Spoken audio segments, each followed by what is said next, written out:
Okay, so I believe that you have not gone through that particular topic. So I would suggest that I have shared the link for those 2-3 different topics on YouTube. So last classes which I took, I have made a video and shared it on YouTube. So if you guys check your Google Classroom, so there you will find the link for all those 2-3 videos. So even for today it's also, I will be sharing the link on YouTube. So let's see what the topic we have. So we have this Shelford's law and concept of limiting factor.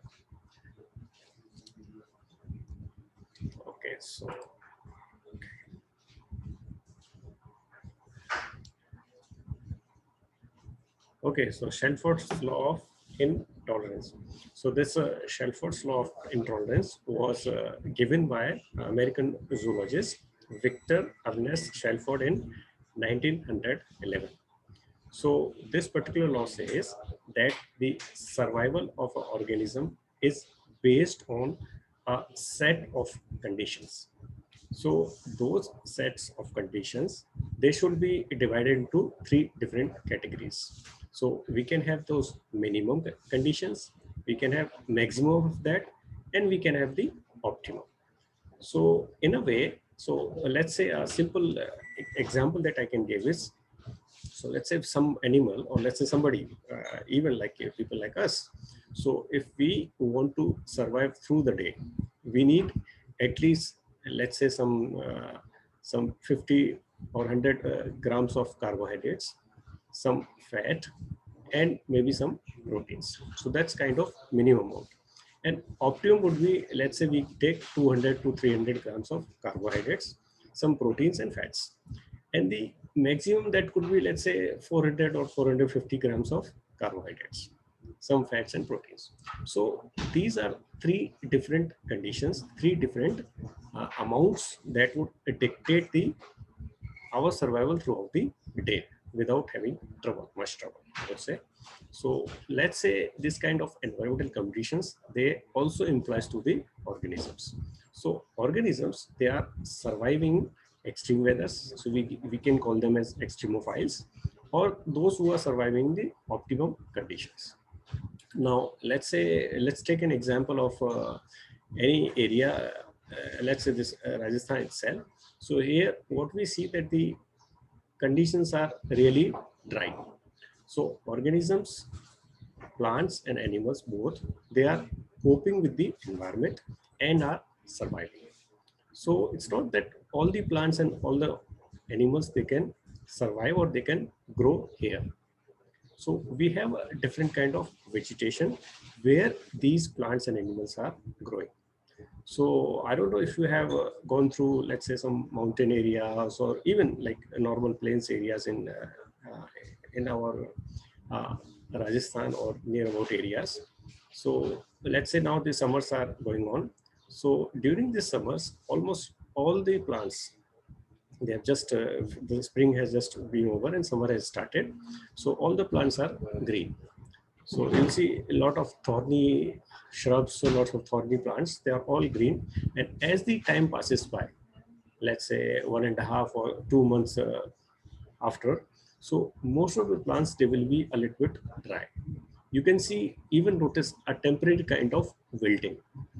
So in the morning, they are green, they are healthy, they are spreaded.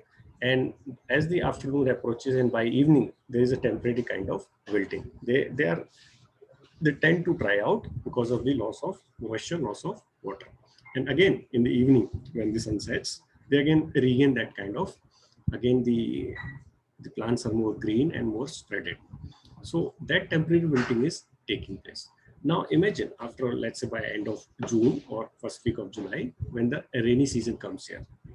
So in that particular rainy season, these plants, they get enough supply of water.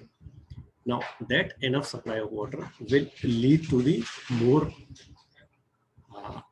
moisture, more absorption of nutrients as well, and the plants will be much more greener and healthy. So especially this particular thing you can notice in the mountain areas here. So all the mountains, they are mostly a lot different kind of stones are there. So those trees or those plants which are growing on those mountains, they are almost dry in the summers. because of the scarcity of water. Now, as the rainy season comes, now these plants, they become green. Some of the trees, they even start fluorescence. There are a lot of flowers and a lot of fruits they can start coming up onto these plants. So in a way, we can say that there is a minimum condition. So even if there's a very small amount of water is available, these plants are surviving. And when the optimum condition comes, let's say the rainy season has come and the availability of water is there. So that is kind of a liquid optimum condition for them. The temperature is lower, water availability is good. And if it rains a lot, so then there will be condition of water logging. So that water logging is now moving from optimum to the maximum condition. So then it will be really difficult for these plants to survive. They may start dying. They may start decaying. So in a way, there is a switch. There is a movement between minimum, maximum through the optimum. So in order for the plants and animals to survive, they are continuously facing these three phases around the year. That's of course, because let's say in winters, the temperature is very comfortable here and the availability of moisture is also good because of the rainy season has just ended. So that is kind of a temperature or the environmental factors which provide optimum growth to the plants and of course the animals and the microbes which are surviving onto these plants. So according to this law of tolerance, populations have optimal survival conditions within critical minimum and maximum thresholds. So you may say that these plants, they survive in temperature, let's say, which is between 15 degree Celsius to 44 or 45 degree Celsius. They survive better. So now if it's really cold, let's say 4 degree, 5 degree, then it's difficult for the plants. And if it's really hot, let's say 50, 52, in some parts it reaches that temperature also. So then that is also a problem. So minimum and the maximum thresholds are also there. So the populations, they are kind of exposed to these limiting factors. And also in these conditions, when the limiting factors are being there, their survival begins to drop. So one may notice that during the optimum conditions, the plants are healthy. The different kind of microbes, birds, insects, which are feeding onto those plants, they are also available in ample amount. However, at the time of extreme conditions, not only the plants, those insects, birds, or microbes are surviving on those plants, their population also goes down. They try or they tend to go to different places where they can survive easily. So the distribution of a species in response to a limiting factor can be represented as a bell-shaped curve. Now this bell-shaped curve can be divided into three different zones. The middle one is the optimal zone. So this optimal zone, it is a kind of region where the most optimal conditions are available. So that optimal condition favors the reproductive success and the survivability of the organisms. Then comes the zone of stress. So outside this optimal zone, there is a zone of stress. So as I told you just now, that let's say 15 to 45 degrees is the optimal temperature for the plants. So below this 15 and above this 45 is the zone of stress. And now let's say we say temperature around 55 or 60. So that's the zone of intolerance. So the whole vegetation will dry out, or the plants and vegetation will burn out because of the excess temperature. So this is a typical representation of the graph. So here you can see this is what we have, the optimum range. So this curve, this particular area.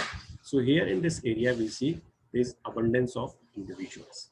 So this is the condition where I would say that the temperature and the availability of other environmental factors is optimum.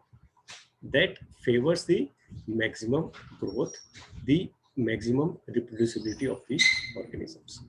However, if you see these areas which are outside the optimum range, this area, this is the areas where the organism can still survive.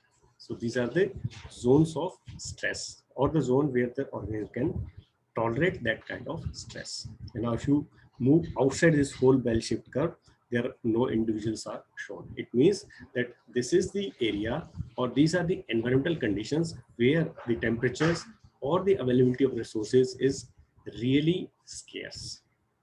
Now the plants or the species, they cannot survive. And this tolerance range differ from one species to another. So let's say, for instance, in this optimally, there could be plants and the species which are growing well. Now, these are the conditions where we see this range of tolerance below and the above. In both the areas, we can have organisms or plants, they can survive. They can survive, and but in these extreme conditions, because of this, we can say they are extremophiles. So it is quite possible that even at very high temperatures, we may find some extremophiles. So some plants, they can still manage to survive. Some bacteria, some viruses, they can still manage to survive where the plants or vegetation which are growing in the optimum environmental conditions cannot survive. So those extremophiles, they can still exist in those. However, there are still, some temperatures areas, they could be coming to these areas or this, where no species could survive. So the law of limiting. So a limiting factor is a resource or an environmental condition which limits the growth. So it is the distribution or abundance of an organism or population within an ecosystem. So you will say that, let's say for instance, most of the time for the plants to survive, one of the limiting factor would be the availability of water.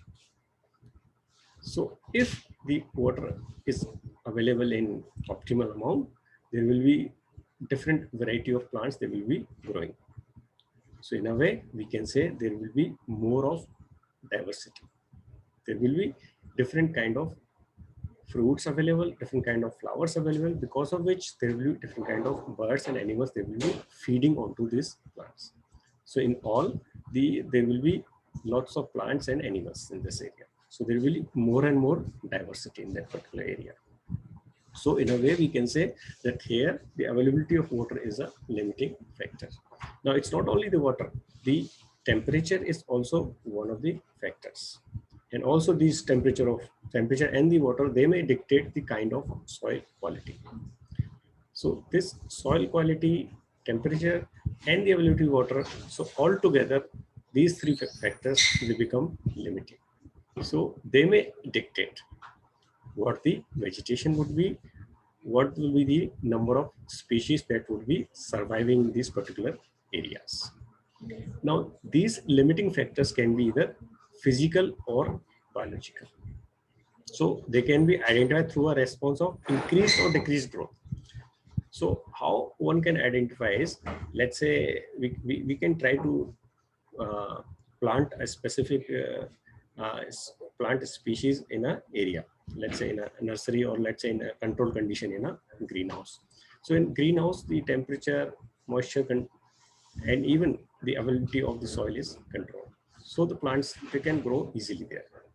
However, if we move those plants to an area which is extremely dry, so it is most likely that those plants, they won't survive. It's extremely dry, temperature is high, availability of water is less.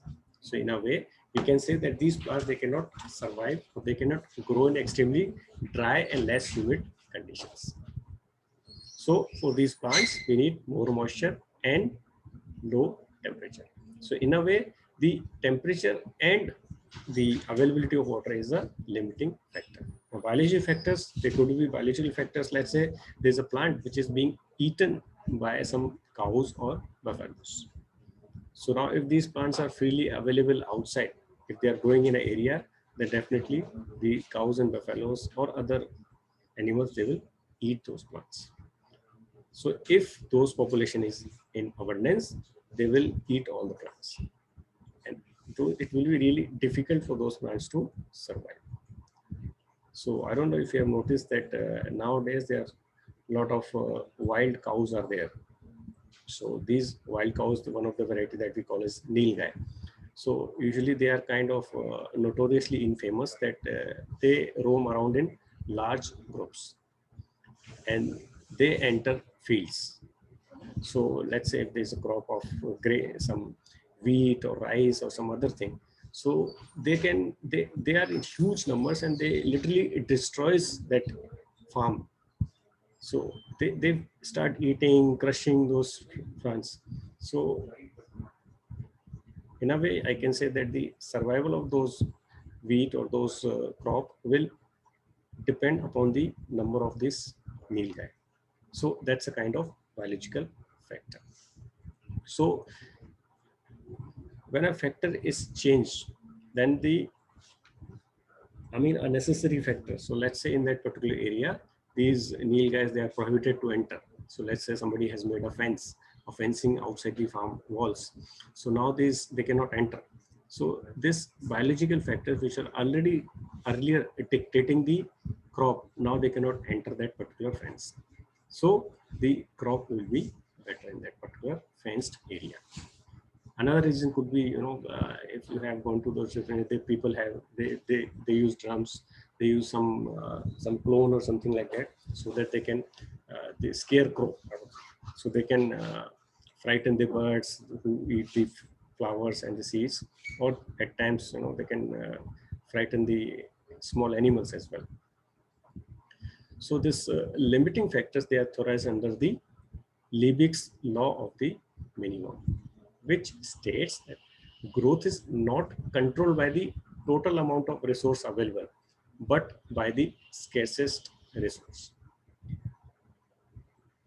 So here we can say that in a nowadays you might have heard that some people are sick and they are getting admitted to hospital, and when and their vital things, let's say the blood profile, lipid profile, they are coming out to be normal. However, still they are having some problem. And when this biochemistry profile is being done, then it is discovered that they are having some imbalance in sodium. So now, although sodium is required in very small amount, but still it is kind of dictating the overall health of the person. So in a way, you can say that this scarcest resource, the very small amount of sodium, is affecting the health of the humans. So because of that reason, the particular person is sick and be hospitalized. So now we talk it in a bigger perspective. So in a bigger perspective, what it would matter is, let's say there's a population of people. So if they are eating or they are taking water, let's say for example, there was a study which was done in the Alwar area of Rajasthan. So there the the young born kids, they were dying, they were having problems. So nobody was able to identify that what was the reason. So there was a study which was conducted, and later it was discovered that it is because of the water contamination. So although the kind of toxic contaminants which was in the water, it was in very small amount, but still it was affecting the whole population. So even if we talk about the plants or even the birds and animals, there are a different amount of factors which are really available in very small amount, but still they dictate the overall growth or the overall vegetation of the plants. So a limiting factor restrict organisms from occupying their fundamental niche and results instead in the fulfillment of their actual or realized niche. So now there are two different terms. One is the habitat, another one is the niche. So habitat means that the specific area or a specific zone where a plant or animal can survive. So now in that particular area, there comes the concept of niche. So it's not that a tree or an animal is occupying the whole area of, let's say, 5 or 10 kilometers. This is occupying a very small area, which is limited to, let's say, 100 meters or let's say 400, 500 meters. So so we can say that that particular area is the niche of that particular plant. So let's say another example could be that the students, they get admission in St. Lucia, Rajasthan. So here we can say that if we want to see or notice a student, So his habitat would be Siuraj campus. Now it depends what the niche has been created by a student. So in every class, there may be like 20, 30 students, but every student has a different kind of personality. So that student occupies a place in that classroom, which we call as the niche. So he has created his own niche, he has own characteristics because of which the teacher acknowledges or their peers also recognize them. So now let's see what is this fundamental niche and the realized niche. So fundamental niche is the total range of environmental conditions that is suitable in order for an organism to exist. However, in the absence of limiting factors. So we can say that for the plants, some nutrient requirement is there, some temperature, some water requirement is there. Now it depends what kind of plant is. And even the similar kind of thing is implies to the animals as well. Now, those animals, if they are having a set of environmental conditions, they can easily survive. However, we don't talk about the limiting factors. So those limiting factors, they are kind of set aside. Now, in that particular area, there's another term which is called the realized niche. So it is the actual amount of resource or environmental condition that an organism is able to utilize. So let's say there's a farm which is 10 kilometers long. So in that 10 kilometers long farm, there are just 2 cows. So the whole area, they can graze, they can feed on that particular farm is a fundamental niche. However, they are not feeding in that whole farm. They will be eating only in a specific area, let's say a couple of meters, or maybe 1 or 2 kilometers. So that's the realized niche. So it is the environmental factors or the availability of the resources which is already in abundance, but still they are using only a small source.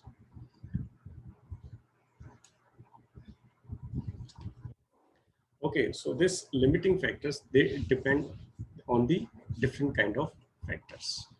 So those factors, they could be density dependent or density independent. So density dependent factors are those factors whose effect on a population is determined by the total size of the population. So let's say nowadays we are having this COVID pandemic.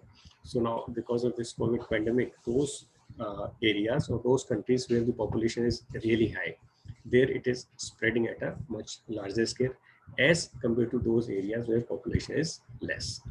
So in a way, we can say that spread of COVID-19 disease is a density dependent factors. So this particular thing could be implied to other organisms as well. So one of the examples is predation. So let's say, for instance, in an area, there are many number of tigers. There may be lions, tigers, and other predating animals. So if their number is large, so they would feed or they would predate or they would attack large number of vegetarian animals. They would need more cows, buffaloes, and deer to feed upon. And now, in turn, the number of those small animals will dictate the overall population of these hunting animals.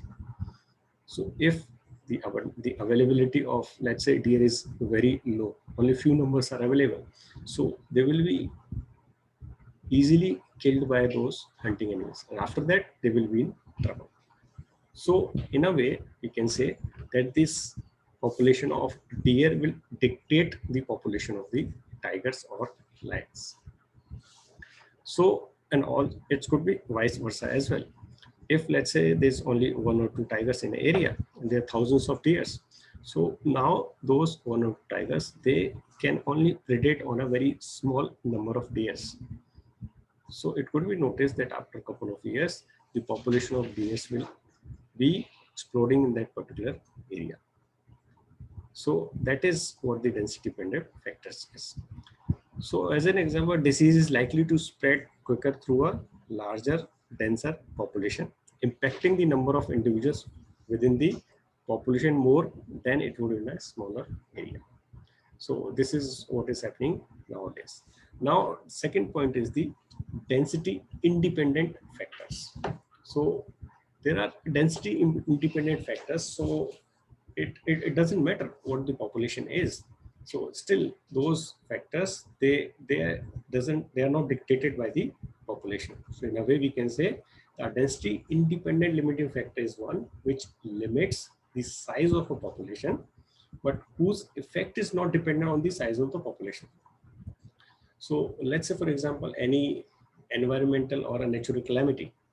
So if an earthquake takes place, so earthquake, it doesn't depend on what is the population in that particular area.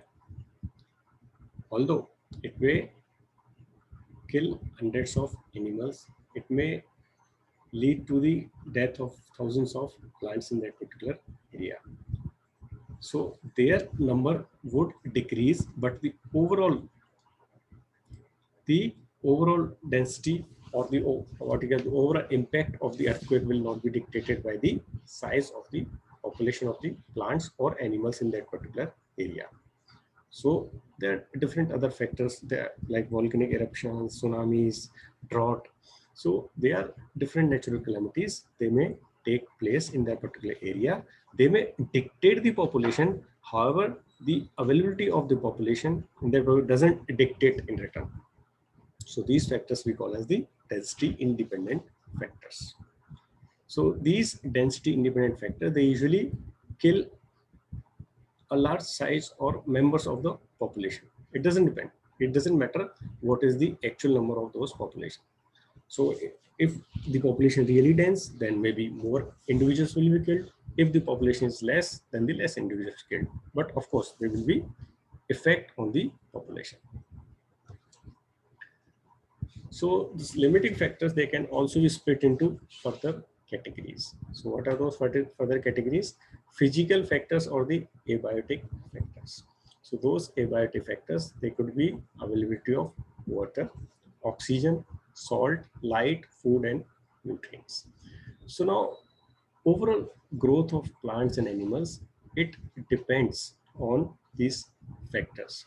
So these physical factors or the non-living factors, they will dictate what the vegetation or the microbes and plants would be. These biological factors or the biotic factors, they also involve. So if you remember, we talk about the interaction, the predation, competition, parasitism. So these different interaction upon the biotic components will also dictate the population in a specific area. So limiting factors, there are a couple of examples here. Let's say resources. So in a specific area, the food, water, light, space, and shelter, they are limited. So these would be shared by the different species of animals, birds, and even the plants. And in case of plants, the light is also one of the important limiting factors. So those plants which are getting sufficient light, they can synthesize their food better and they will be growing better. So those plants which are growing in shade, they are a little bit weaker as compared to those plants who are in the sunlight. So another environmental condition would be temperature, precipitation, and the biotic factors could be radiation, parasitism, and so on. So the impact of human population is everywhere. So that human population is also a factor of the biotic component. So now because of this population, we can say that this is a density dependent limiting factor. So in those areas where there is more and more humans, so there more and more activities are going on. So they may lead to different kind of global issues. So let's say there will be more humans, so more houses will be needed. So they will be clearing more and more land for building houses, more and more vehicles for transport, more pollution, polluting the water, air, earth. So these kind of different climatic conditions or the environment factors will be dictated by the population size. So in those areas where population is less, there you will see more green vegetation. Now there's an interesting story that I can share with you in this particular slide here. So here you'll see this, we call it Vilayati babool or kikar. So these plants, they were initially brought back to India to grow in marshy areas. So in those marshy areas, there's a lot of availability of water. Now this characteristic of this particular plant is that it really sucks water from the earth. So these were planted and now it has become a nuisance. So now it is spread to different areas, especially in the dry humid areas, and it had made those areas literally barren.